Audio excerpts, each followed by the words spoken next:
11वीं जमात के अजीज़ तालिब इल्म अस्सलाम वालेकुम। उम्मीद है कि आप खैर वाफियत से होंगे। तो कल हमने जो हमारा लेसन था एक यादगार वसीयत, तो हमने वो मुकम्मल कर लिया और कल उसकी कुछ पिछली वीडियो में कुछ मशकी सवालात लिखी। तो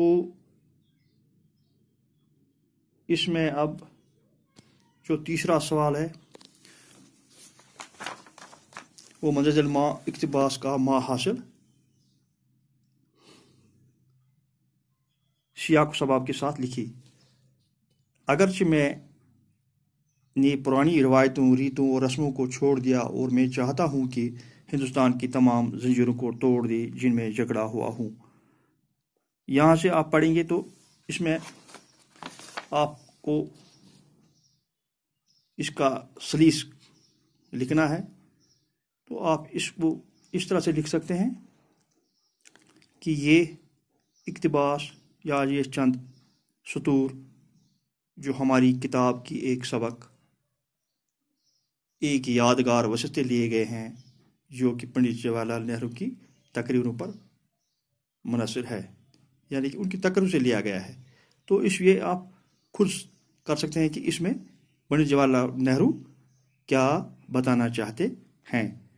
तो ये एक असाइनमेंट भी आप ले सकते हो, ये आप खुद कर सकते हो।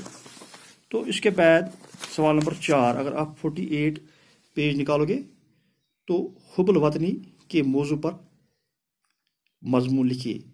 तो यहाँ आपको ये बता दूंगे, यहाँ पर लंबा चौड़ा मजमून नहीं लिखा जाता है।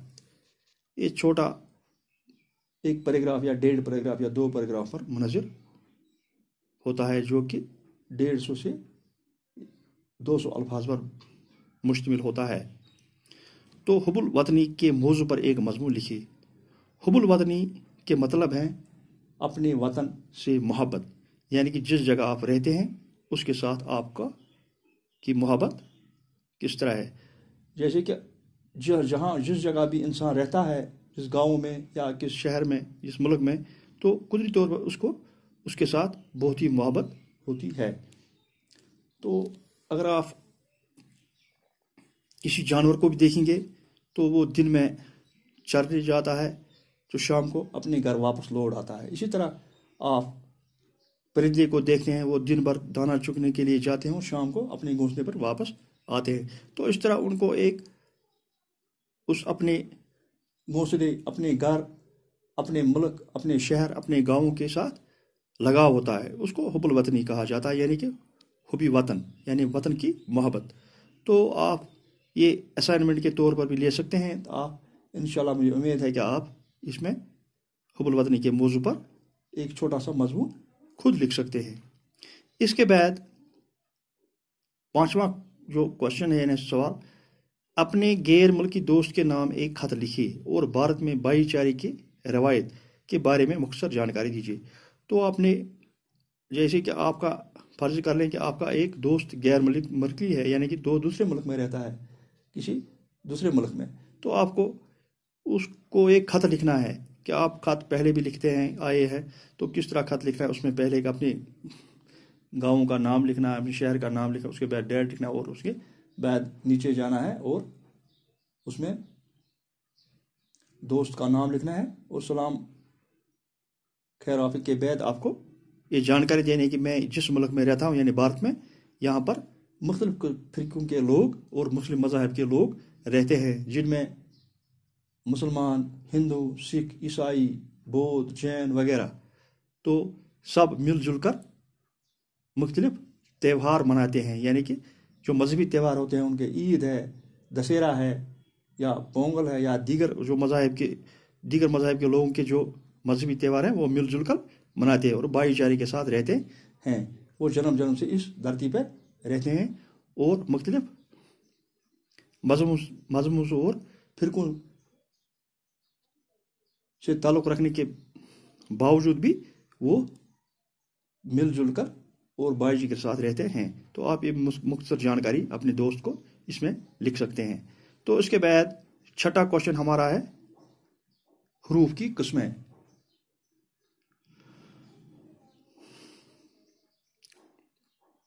حروف استفہام وہ حروف ہیں جو سوال پوچھنے کے وقت بولے جاتے ہیں، مثلا کب، کیا، کیوں، کس، کون۔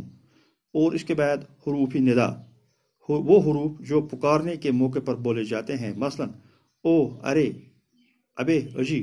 حروف تردید وہ حروف جو کسی بات کو رد کرنے کے لیے بولے جاتے ہیں، یعنی کہ جو کسی بات کو رد کرنے کے لیے، مثلا خواہ، چاہے، نہ، یا تو۔ حروف نفرین وہ حروف جو نفرت کے موقع پر بولے جاتے ہیں، مثلا تپ، لا حول ولا قوت، تھو تھو، لعنت، ددکار۔ یہ ددکار ہے، اس میں ہتکار لکھا ہے، یہ ددکار ہے۔ تو اس کے بعد حروف اضافت ہے وہ حروف جو دو اسموں میں نسبت پیدا کرتے ہیں، ان کی تعداد 9 ہے، کا، کے، کی، را، رے، ری، نا، نے، نی۔ یہ 9 ہے تو جو دو اسموں کے بیچ میں نسبت پیدا کرتے ہیں۔ تو 7واں سوال ہے ہمارا، ذیل جملوں میں جملے بھی کس حروف استعمال کیے ہیں؟ تو یہ بعد میں کریں گے، پہلے یہ آپ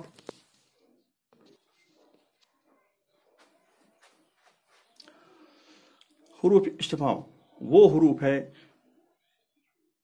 جو سوال پوچھنے کے وقت بولے جاتے ہیں، مثلا کب، کیا، کیوں، کس، کون۔ تو یہ وہ حروف ہیں جو سوال پوچھنے کے وقت بولے جاتے ہیں۔ اگر اس میں مثال آپ کب یہاں آئے، تو اس میں سوال ہے آپ کب یہاں آئے، تو یہ حروف استفہام ہے۔ اور یہ نمبر 2، یہ کس کی کتاب ہے، وغیرہ۔ تو اس طرح ان کو حروف استفہام بولتے ہیں جن میں سوال پوچھا جائے۔ تو اس کے بعد حروف ندا وہ حروف جو پکارنے کے موقع پر بولے جاتے ہیں، جو پکارنے کے موقع پر بولے جاتے ہیں، مثلا او، ارے، اجی، ارے کیا کہتے ہو، اجی ذرا ادھر دیکھیں، وغیرہ۔ تو اس طرح کے جو جملے ہیں وہ حروف ندا یعنی کہ پکارنے کے موقع پر بولے جائیں، ان کو حروف ندا کہا جاتا ہے۔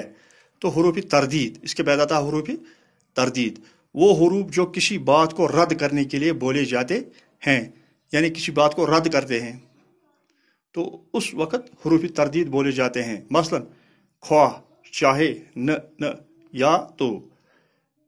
اس میں ہم نے جملے بنائے ہیں جیسے تم خواہ کاپی لو یا کتاب، تو اس میں اس نے خواہ استعمال کیا ہے، تم کاپی لو یا کتاب۔